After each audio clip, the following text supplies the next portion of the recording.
হয়, স্বপ্নে কিছু খেতে দেখলে কি হয়।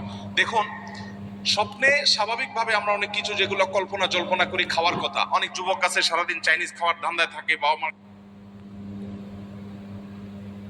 কাছ থেকে টাকা পয়সা নিয়ে তো স্বপ্নে শুধু চাইনিজ খাওয়া দেখে।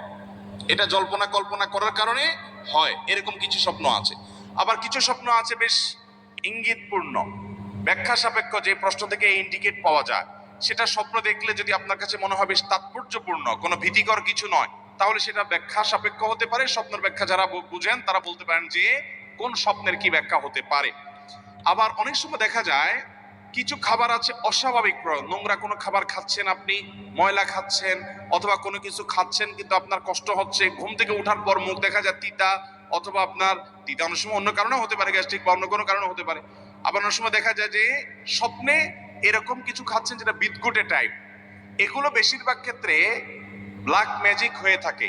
দুষ্ট জিন এবং যারা ব্ল্যাক ম্যাজিশিয়ান স্বপ্নে এ ধরনের বিদঘুটে অনেক কিছু খাওয়ায়, কাঁচা মাছ খাচ্ছেন, এটা খাচ্ছেন, সেটা খাচ্ছেন, এবং সময় ঘুম থেকে ওঠার পরে আপনার এরকম অস্বাভাবিক অনেক কিছু দেখা যায়। এগুলো ব্ল্যাক ম্যাজিকের ইত্যাদির প্রভাবে হয়ে থাকে, এগুলোর কারণে মানুষ ক্ষতিগ্রস্ত হয়।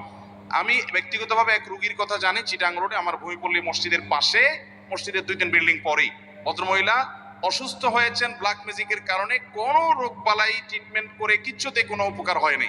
ভদ্রমহিলা বহু দেশ ঘুরেছেন এবং মৃত্যু মুখে পতিত হয়ে গেছেন, বিছানায় পড়ে গেছেন।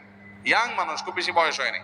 তো এই ভদ্র মহিলাকে ব্ল্যাক ম্যাজিক করা হয়েছে। কোরআন হাদিসের আলোকে যখন রুকিয়া করা হলো, ঝাড়ফুঁক করা হলো, দেখা গেল তার বমি হলো।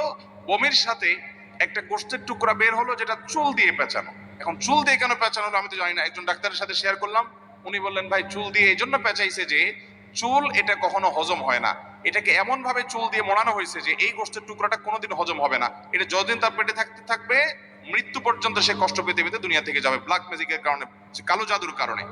তো এইরকম কালো জাদু তার পেটে কিভাবে গেলে, কেউ তাকে খাওয়াইছে, এত বড় জিনিস তো কেউ তো খাওয়ানোর কথা না।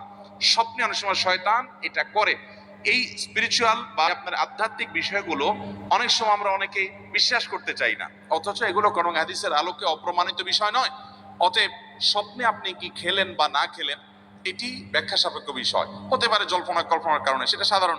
হতে পারে কোনো ইন্ডিকেট মূলক, যে এটা খেলে এটা হওয়ার আলামত, ওইটা হওয়ার আলামত। এগুলোর স্বপ্ন সম্পর্কে বিশেষজ্ঞ মানুষরা ব্যাখ্যা করতে পারবেন, আমি নিজের সম্পর্কে খুব বেশি জানি না, এটা স্পেশাল একটা সাবজেক্ট।